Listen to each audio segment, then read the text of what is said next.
कुछ नहीं कहूंगा, मैं क्या कहूंगा, उनका कैंडिडेट है, हो जाने। मैं तो पार्टी के साथ बंधा हूँ, जो पार्टी का निर्णय होगा हम अपनी पार्टी के लिए बात करेंगे।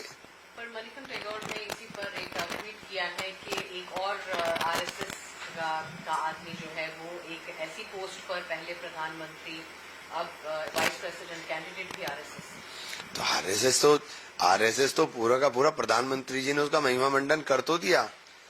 जिन्होंने जंगे आजादी को, इस आजादी का सांस लेने में इंजेक्शन से खून ना दिया हो, उनका महिमा मंडन हो रहा है लाल किले की प्राचीर से, हैं? उनके बारे में बोला जा रहा है लाल किले की प्राचीर से, जिन्होंने स्वतंत्रता आंदोलन का विरोध किया हो, 1925 में बने, 25 साल अंग्रेजों की गुलामी करी। पर आप देखिए कि पहले तो मुस्लिम लीग के साथ मिलकर के सरकारें चला रहे थे, मुस्लिम लीग के साथ मिलकर के ये अंग्रेजों की जासूसी कर रहे थे। भारत छोड़ो आंदोलन जब शुरू हुआ तो उसका विरोध कर रहे थे, आपने उसका विरोध किया, फिर ये कहते कि हमने सत्याग्रह किया, जंगल सत्याग्रह किया, जंगल में बैठ गए थे जाके इनके एक नेता, वो जंगल सत्याग्रह हो गया इनका। अरे सत्याग्रह सड़क पे होता है कि जंगल के अंदर बैठ गए जंगल सत्याग्रह कर रहा हूं मैं।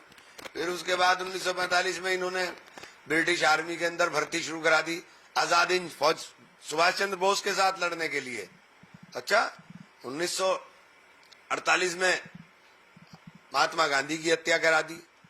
तो ये पूरा का पूरा इतिहास। और सरदार पटेल चले गए, अगर सरदार पटेल होते तो, क्योंकि सरदार पटेल अगर होते तो सरदार पटेल ने जो चिट्ठी लिखी थी उसका भी जिक्र प्रधानमंत्री कर देते कि इस संगठन को बैन किसने किया था, सरदार पटेल ने इस संगठन को बैन किया था।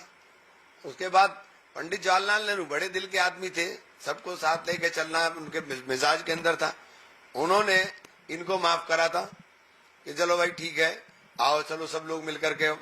बट नेहरू जी थे, इन्होंने बाबा साहब की शव यात्रा उनके जीते जी निकाल दी, संविधान को इन्होंने माना नहीं, कहा विदेशी है ये, तो 52 साल तिरंगा नहीं फहराया।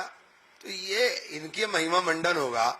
और इसी विचारधारा के लोग जब बैठेंगे तो उनका देश से मतलब क्या है, उनका तो एक ही मतलब है, बस अपने लिए काम करना है, देश के लिए तो सोचना नहीं है। इलेक्शन कमीशन ने कल जो प्रेस कॉन्फ्रेंस की एक बार फिर से दोहराया कि राहुल गांधी को एफिडेविट तो 7 दिन में देना ही होगा। क्यों राहुल गांधी को इन्होंने सारवरकर समझाया क्या कि माफी देंगे? या राहुल गांधी है वो, किस बात की माफी भाई? माफी तो आपको मांगनी है, माफी आप मांगेंगे, माफी आपको मांगनी है, माफी आप मांगेंगे, राहुल गांधी नहीं। राहुल गांधी ने आपके डॉक्यूमेंट से तथ्यात्मक बातों को रखा है, राहुल गांधी ने अपना कोई डॉक्यूमेंट नहीं दिया, आपने एक बार भी उसका जिक्र नहीं किया। इधर उधर की बातें आप कर रहे हो, आप लोगों को गुमराह करने की कोशिश कर रहे हो, लोग गुमराह नहीं हो रहे। अब